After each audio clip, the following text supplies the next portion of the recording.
എന്താണ് ഇക്കോണമി എന്ന് പറഞ്ഞാൽ? എന്താ?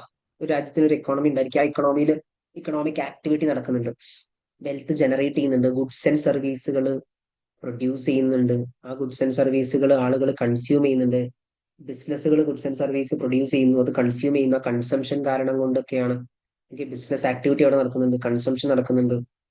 അപ്പൊ അതിലൂടെയൊക്കെ നമ്മുടെ ഒരു രാജ്യത്തിന്റെ എക്കണോമിക് ആക്ടിവിറ്റി മെഷർ ചെയ്യുന്ന ഒരു ഔട്ട്പുട്ട് അറിയാം. എക്കണോമിക് ആക്ടിവിറ്റി മെഷർ ചെയ്യുന്ന ഒരു ഔട്ട്പുട്ട് എന്താ പറയാ? ഒരു മെഷർ ഉണ്ട്.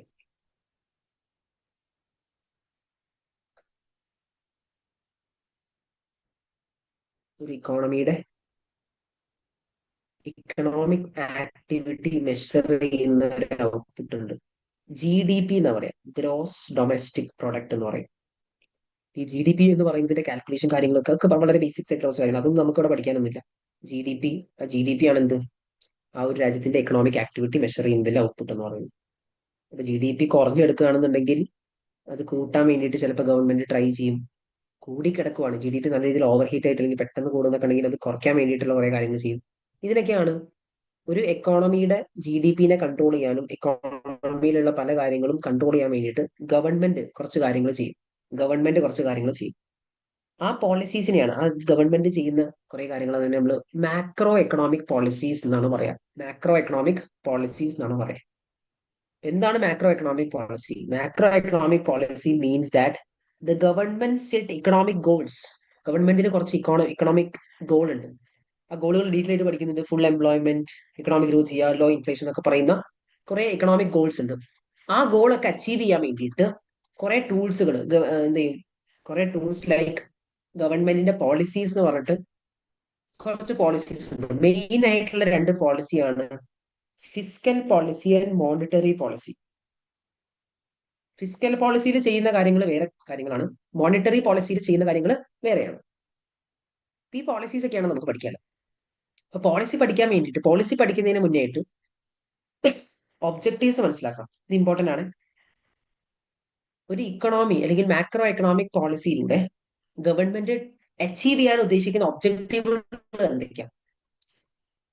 ഫുൾ എംപ്ലോയ്മെന്റ് എന്ന് പറഞ്ഞാൽ അവിടെയുള്ള ആളുകൾക്ക് എല്ലാവർക്കും ജോലി എന്നല്ല, അൺഎംപ്ലോയ്മെന്റിന്റെ റേറ്റ് എന്ത് ചെയ്യാം?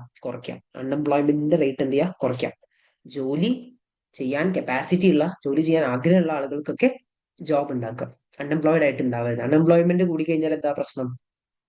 അൺഎംപ്ലോയ്മെന്റ് കൂടിക്കഴിഞ്ഞാൽ അവർക്ക് ഇൻകം ഇല്ലാത്തതുകൊണ്ടും അവര് എന്താണ് അവർക്ക് വേറെ കുറെ പ്രശ്നങ്ങൾ വരും.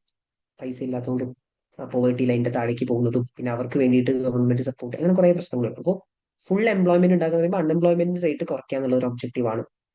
ഇക്കണോമിക് ഗ്രോത്ത് കൊണ്ടുവരിക. ഇക്കണോമിക് ഗ്രോത്ത് എന്ന് പറഞ്ഞാൽ എന്താ? നമ്മുടെ ഇക്കോണമിയിൽ ഒരു ഗ്രോത്ത് കൊണ്ടുവരിക, GDP കൂട്ടാൻ നോക്കുക. GDP കൂടുക. GDP കുറയുമ്പോഴുള്ള പ്രശ്നം എന്താ? ആ ഒരു ഇക്കണോമിയിലുള്ള GDP കുറയാന്ന് പറയുമ്പോൾ അവിടുത്തെ എല്ലാം ഡള്ളാണ്. ആളുകളുടെ അടുത്ത് പൈസ ഇല്ല, കൺസംഷൻ കുറവായിരിക്കും. ആളുകളുടെ ഭാഗത്ത് നിന്നുണ്ടാകുന്ന കൺസംഷൻ എന്ന് പറയുന്നത് കുറവായിരിക്കും. ഓവറോൾ ഡിമാൻഡ് കുറവായിരിക്കും. ആൾക്കാരൊന്നും ഗുഡ്സ് ആൻഡ് സർവീസിന്റെ കൺസംഷൻ കുറയും. കൺസംഷൻ കുറയുമ്പോൾ ബിസിനസ്സിലേക്കുള്ള ഇൻവെസ്റ്റ്മെന്റ് കുറയും. അങ്ങനെ എല്ലാം ഡള്ളായി പോകുന്ന, ഇക്കണോമിക് ആക്ടിവിറ്റി കംപ്ലീറ്റ്ലി ഡള്ളായി പോകുന്ന ഒരു സിറ്റുവേഷൻ ആണ് GDP കുറയാന്ന്. അതിനെ പറയുന്ന പേരാണ് റിസഷൻ എന്ന് പറയും. എന്താ പറയാ? റിസഷൻ. GDP കുറയുന്ന എന്താണ്? ആ ഒരു ഇക്കണോമി റിസഷനിലാണെന്ന് പറയും. GDP കൂട്ടണം, അല്ലെങ്കിൽ GDP കൂട്ടണം. അപ്പൊ നമ്മുടെ ഒരു എയിം എന്താ? GDP ഇങ്ങനെ കൂടിക്കൊണ്ടിരിക്കണം, ഇക്കോണമി ഗ്രോ ചെയ്തുകൊണ്ടിരിക്കണം. എന്ന് വെച്ചിട്ട് GDP നല്ലോണം കൂടണം എന്നാണോ നമ്മുടെ എയിം? നല്ലോണം കൂടണം എന്നാണോ? പെട്ടെന്ന് കൂടണം? അല്ല സർ. GDP നല്ലോണം കൂടുന്നത് നല്ലതല്ല. അപ്പൊ ഇക്കണോമി ഓവർ ഹീറ്റ് ആവാന്ന് പറയും. നല്ലോണം GDP ഒക്കെ കൂടുകയാണെങ്കിൽ ആ എക്കണോമിയിൽ വലിയ ഹൈ ഇൻഫ്ലേഷൻ ഒക്കെ ആയിരിക്കും. ഡിമാൻഡും കൺസപ്ഷനും ഒക്കെ നല്ലോണം കൂടുകയാണ്. അപ്പൊ എങ്ങനെയാണെന്നുണ്ടെങ്കിൽ ആ ഇക്കണോമിയിൽ ഇൻഫ്ലേഷൻ റേറ്റ് ഹൈ ആയിരിക്കും. അത് നല്ലതല്ല കേട്ടോ. ഒരു ഒരു ഒരു മോഡറേറ്റ് ലെവലിൽ എക്കണോമിനെ ഗ്രോ ചെയ്ത് കൊണ്ടുപോകുക എന്നുള്ളതാണ് ഒബ്ജക്റ്റീവ് വരുന്നത്. എന്തിനു വേണ്ടിയിട്ടാ? ഒരു ബെറ്റർ ലിവിങ് സ്റ്റാൻഡേർഡ്, നമ്മുടെ ജനങ്ങൾക്ക് ബെറ്റർ ലിവിങ് സ്റ്റാൻഡേർഡ് വരാൻ വേണ്ടിയിട്ട്. ഇനി വെൽത്ത് ഡിസ്ട്രിബ്യൂഷൻ ഫെയർ ആയിരിക്കണം. ഓക്കെ, ജനങ്ങളുടെ ഇടയിലുള്ള ആ ഒരു വെൽത്തിന്റെ ഡിസ്ട്രിബ്യൂഷൻ ഫെയർ ആയിരിക്കണം. ഒരുപാട് പൈസ ഉള്ള ആൾക്കാർ, ഒരുപാട് ആൾക്കാർ ഭയങ്കര പോർ ആയിട്ടുള്ള അങ്ങനത്തെ ഒരു സിറ്റുവേഷൻ ആയിരുന്നു. ഫെയർ ആയിട്ടുള്ള ഒരു വെൽത്ത് ഡിസ്ട്രിബ്യൂഷൻ, അതൊരു എയിമാണ്.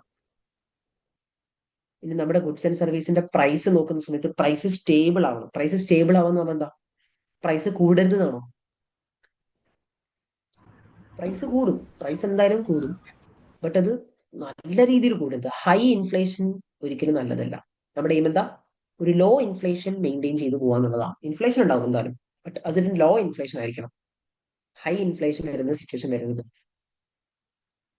ഹൈ ഇൻഫ്ലേഷൻ ഒക്കെ ആണെന്നുണ്ടെങ്കിൽ ബാക്കിയുള്ള കറൻസീസിനെ കമ്പയർ ചെയ്തിട്ട് നമ്മുടെ കറൻസി ഒക്കെ വളരെ മൂല്യം കുറയുമ്പോൾ അങ്ങനെയാണ്. ഹൈ ഇൻഫ്ലേഷൻ ഒരുപാട് എന്തുണ്ട്, നെഗറ്റീവ് എഫക്ട്സുകളുണ്ട്. Low inflation.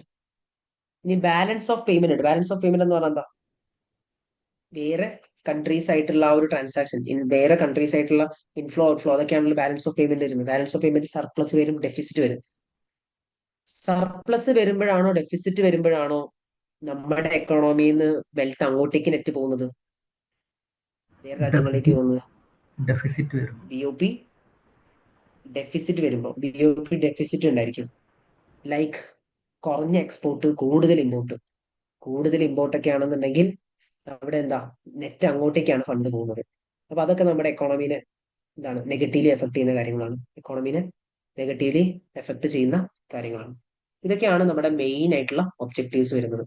ഓക്കെ, ജസ്റ്റ് നിങ്ങൾ എന്ത് ചെയ്യും, ഈ രണ്ട് കാര്യങ്ങൾ ജസ്റ്റ് ഒന്ന് പറയാം. ഗ്ലോബൽ എക്കണോമിക് എവന്റ്സ് പറയും. ഇപ്പൊ ഒരു രാജ്യത്തിന്റെ എക്കോണമിനെ കൺട്രോൾ ചെയ്യുമ്പോൾ നമ്മുടെ രാജ്യത്തെ ഇവന്റ്സ് മാത്രം, എക്കണോമിക് ഇവന്റ്സ് മാത്രം നോക്കിയാൽ പോരാ. Globally all over the world നടക്കുന്ന കുറച്ച് എക്കണോമിക് ട്രെൻഡുകളുണ്ട്.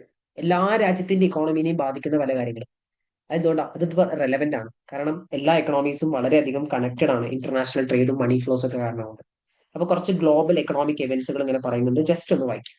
ഓക്കെ, ജസ്റ്റ് ഒന്ന് വായിക്കാം.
എന്തായി നോക്കിയില്ലേ? ഗ്ലോബൽ ഇക്കണോമിക് ഇവന്റ്സ് എന്താണ്, നമ്മുടെ നമ്മുടെ രാജ്യത്തിനുള്ളിലുള്ള കാര്യങ്ങൾ മാത്രമല്ല, ഇങ്ങനെയുള്ള ഗ്ലോബൽ ഇക്കണോമിക് ഇവന്റ്സ് വരുമ്പോഴും നമ്മുടെ എക്കണോമിനെ ബാധിക്കും. ബിക്കോസ് എല്ലാ ഇക്കണോമിനെയും ഒരുപോലെ ബാധിക്കുന്ന പല കാര്യങ്ങളും വരും, കണക്റ്റഡ് ആണ്. ഓക്കെ, ലൈക്ക് ഇപ്പോ എമേർജിംഗ് മാർക്കറ്റ്സ് എന്ന് പറയുന്നത് ലൈക്ക് ബ്രസീൽ, ഇന്ത്യ, ചൈന, അതൊക്കെ എന്താണ്, എമേർജിംഗ് മാർക്കറ്റ്സ് ആണ്. അവരൊക്കെ വളരെ ഇമ്പോർട്ടന്റ് ആയിക്കൊണ്ടിരിക്കുകയാണ്. ടെക്നോളജി ബേസ് ചെയ്തിട്ടുള്ള ഫണ്ട് റേസിംഗ് ഉണ്ട്, ലൈക്ക് ക്രൗഡ് ഫണ്ടിങ് ഒക്കെ. ക്രൗഡ് ഫണ്ടിങ്, അങ്ങനെയുള്ള കുറെ കാര്യങ്ങളുണ്ട്. അതൊക്കെ ഗ്ലോബലി ഒക്കെ ഭയങ്കര ഇമ്പോർട്ടൻസ് ഉണ്ട്. അത് പല ബിസിനസിനെയും അങ്ങനെ ഹെൽപ്പ് ചെയ്യുന്നുണ്ട്. പല സ്മോൾ ബിസിനസിനെയും ഹെൽപ്പ് ചെയ്യുന്നുണ്ട്. ലൈക്ക് ഫിൻടെക് ഒക്കെ പഠിച്ചിരുന്നു. Okay, technology financing, technology in finance. അപ്പൊ അതൊക്കെ വളരെ ഇമ്പോർട്ടന്റ് ആയിക്കൊണ്ടിരിക്കുന്ന ഒരു കാര്യമാണ്. ഗ്ലോബലി എല്ലാ എക്കണോമിയിലും അത് ഇമ്പോർട്ടന്റ് ആയിക്കൊണ്ടിരിക്കുകയാണ്. ഇപ്പൊ എന്തെങ്കിലും പാൻഡമിക് വരും, COVID-19 പാൻഡമിക്, എല്ലാ കാര്യത്തിലും നമ്മുടെ പല പല രാജ്യത്തിന്റെയും പല എക്കണോമിക് ആസ്പെക്ടിനെയും അത് ബാധിച്ചിട്ടുണ്ട്. പിന്നെ ഗ്ലോബലിൽ ഇൻഫ്ലേഷൻ റേറ്റ് ഒക്കെ വളരെ കൂടുന്ന ഒരു സിറ്റുവേഷൻ ഉണ്ട്. എന്തെങ്കിലും ഈ പാൻഡമിക് കാരണം, കോവിഡ് പാൻഡമിക് കാരണം നല്ല ഇൻഫ്ലേഷൻ ഒക്കെ വന്നിട്ടുണ്ട്. അപ്പൊ അതുകൊണ്ട് തന്നെ എല്ലാ എക്കണോമിയും അത് ബാധിച്ചിട്ടുണ്ട്. ജസ്റ്റ് ഇതൊന്നും പഠിക്കണം കേട്ടോ, ഇത് കാണാതെ പഠിക്കേണ്ട ആവശ്യമില്ല, അങ്ങനെ ചോദിക്കുന്നില്ല. ജസ്റ്റ് ഇങ്ങനെ മനസ്സിലാക്കാം.